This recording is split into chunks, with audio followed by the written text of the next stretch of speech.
Bonjour, bienvenue sur votre chaîne préférée, Startup d'Afrique.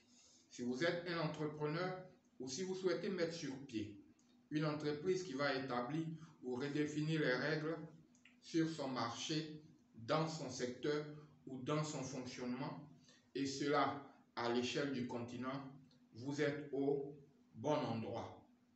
Il a certainement marqué le monde du football. Mais à la fin de sa carrière, il a annoncé qu'il envisageait de poursuivre ses études dans le domaine de la gestion d'entreprise pour se lancer dans le monde des affaires. Admis d'abord à la prestigieuse université Harvard, c'est finalement à l'école de commerce de Lyon que sa scolarité a eu lieu. Il est en effet diplômé des MBA de l'école de commerce de Lyon.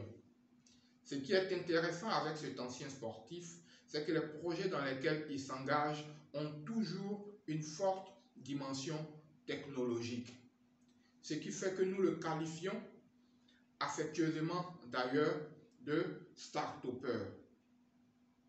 Oui, Samuel Eto'o est probablement l'un des start-uppers majeurs de son pays, voire de l'Afrique francophone. Et il n'a même pas attendu la fin de sa carrière footballistique pour se lancer. Déjà, attaquant à Chelsea, il avait lancé l'opérateur de téléphonie mobile virtuelle 7 Mobile. Au passage, un opérateur de téléphonie mobile virtuelle est différent des opérateurs mobiles qu'on a l'habitude de voir dans notre environnement. Un opérateur virtuel ne possède pas en général une fréquence radio ni des infrastructures propres à lui. Il s'agit d'un business model particulier. Comme vous le savez probablement, l'aventure 7 Mobile a été un flop. L'aventure 7 Mobile, disons-le, a été un échec. Malgré cela, voyons le verre à moitié plein. Malgré cela, le start-upper Eto'o fils ne pouvait pas commencer son aventure entrepreneuriale d'une meilleure façon, puisqu'il a profondément appris de cet échec. C'est certainement cette expérience qui lui a fait comprendre qu'il avait besoin d'une formation business, d'une formation en gestion. Après l'opérateur 7 Mobile, Eto'o fils s'est lancé dans les paris sportifs avec un autre projet à forte dimension technologique. En fait, son entreprise B2 met à disposition des parieurs sportifs africains une plateforme web et mobile pour des paris se rapportant au football, au tennis, au basketball et au handball. La plateforme propose aussi des jeux en ligne pour ceux qui veulent simplement se divertir. Ce sont des projets à fort potentiel de croissance et bien entendu scalables. Ce qui fait rentrer Eto'o fils de plein pied dans l'écosystème des startups. Il n'a pas encore le succès d'Elon Musk par exemple, mais déjà il a l'avantage de s'être impliqué dans des secteurs pour lesquels on observe déjà des flux financiers. Eto'o n'a donc pas à réinventer la roue. Il va juste falloir que son équipe résolve l'équation de la capture de la valeur sur ces différents marchés. Comme on peut le deviner, son plan est probablement de venir, en plus d'une technologie qui a déjà fait ses preuves, avec son nom qui est à lui tout seul une marque. Cela dit, la dernière incursion de Samuel Eto'o dans l'univers des startups s'est faite avec la startup sénégalaise Bago. Bago est une startup de l'économie collaborative. Pour savoir ce que c'est que l'économie collaborative et ses principes de fonctionnement, je vous invite à visionner notre précédente vidéo qui donne des détails assez intéressants sur le sujet. L'Afrique est le continent qui se distingue par la solidarité. C'est donc un continent qui, intrinsèquement, peut être un terreau fertile pour l'éclosion de plusieurs startups de l'économie collaborative.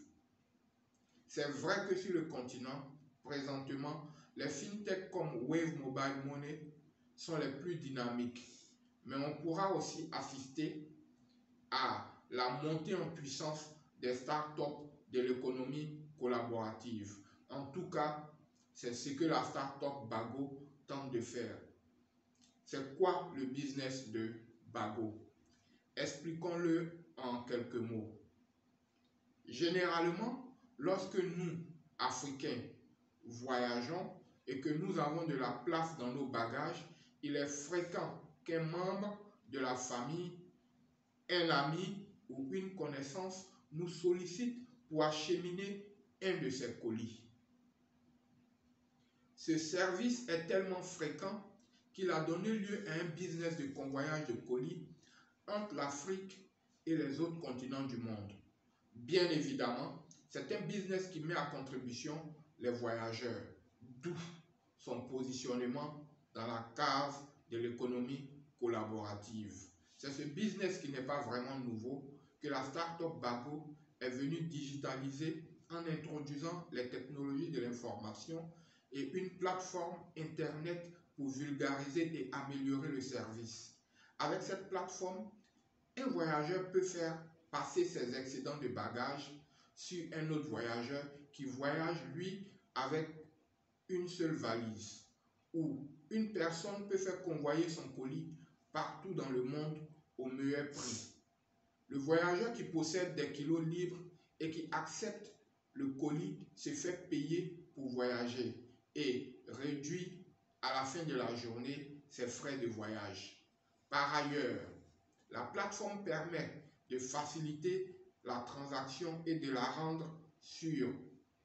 Tout est en effet tracé grâce à la plateforme. C'est dans cette start-up de l'économie collaborative que Samuel Eto'o s'est impliqué. On espère que cette fois-ci, il connaîtra le succès. Mais déjà, avec ces différentes expériences dans des projets à forte dimension technologique, on peut dire que Samuel Eto'o est bien parti pour devenir le ballon d'or des startups d'Afrique. C'est le plus célèbre des start-upers d'Afrique francophone et même de l'Afrique tout court. Tôt ou tard, il connaîtra un succès massif avec ses startups. Si vous aimez ce que Samuel Eto'o est en train de faire en Afrique avec ses startups, merci de laisser un commentaire sur cette vidéo. Partagez-la également à toutes les personnes qui aiment le Pichichi afin qu'elles soient informées de ses activités entrepreneuriales.